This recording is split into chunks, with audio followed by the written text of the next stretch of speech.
వైసీపీలో కొంతమంది నేతల పరిస్థితి ఏమంత బాగాలేదు. వారి భవిష్యత్తుపై పెద్దగా అంచనాలు లేకుండా పోతున్నాయి. వారికి భవిష్యత్తులో అవకాశాలు ఉంటాయా లేదా అనే అనుమానాలు కూడా ఉన్నాయి.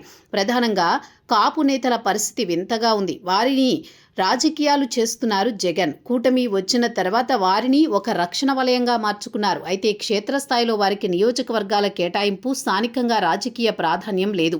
అటువంటి వారిలో గుడివాడ అమర్నాథ్ ఒకరు.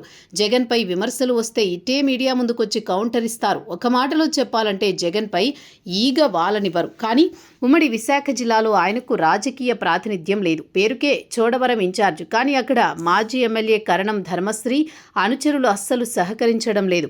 అందుకే చోడవరంలో సొంత ఇంటి నిర్మాణంపై దృష్టి పెట్టారు గుడివాడ అమర్నాథ్. కాపు సామాజిక వర్గ ప్రముఖుల్లో గుడివాడ కుటుంబం ఒకటి. అమర్నాథ్ తాత గుడివాడ అప్పన్న, ఆయన తండ్రి గురునాథరావు రాజకీయాల్లో రాణించారు. వారి వారసుడిగా వచ్చిన అమర్నాథ్ తెలుగుదేశం పార్టీలో చాలా ఏళ్ల పాటు ఉన్నారు.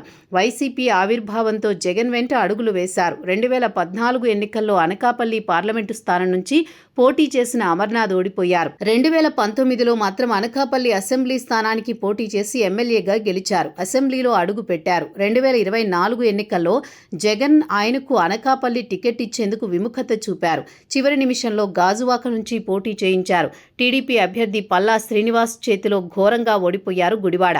అలా అని ఎన్నికల ఫలితాల తర్వాత గుడివాడకు గాజువాక నియోజకవర్గ బాధ్యతలు కట్టబెట్టలేదు జగన్. ఈ నియోజకవర్గ ఇన్ఛార్జి బాధ్యతలు తనకివ్వాలని గుడివాడ జగన్ని కోరగా జగన్ అందుకు అంగీకరించలేదు. విజయనగరం జిల్లా పరిషత్ చైర్మన్ మజ్జి శ్రీనివాసరావును భీమిలి బాధ్యతలు అప్పగించారు జగన్. గుడివాడ అమర్నాథ్ను తీసుకొచ్చి గ్రామీణ నియోజకవర్గమైన చోడవరం అప్పగించారు. అక్కడ ఇన్ఛార్జిగా ఉన్న కరణం ధర్మశ్రీని యలమంచిలికి పంపారు. అయితే ధర్మశ్రీ సైతం కాపు సామాజిక వర్గ నేతే. గుడివాడ నియామకాన్ని ఆయన వ్యతిరేకించారు. కానీ జగన్పై ఉన్న గౌరవంతో మౌనంగా ఉన్నారు.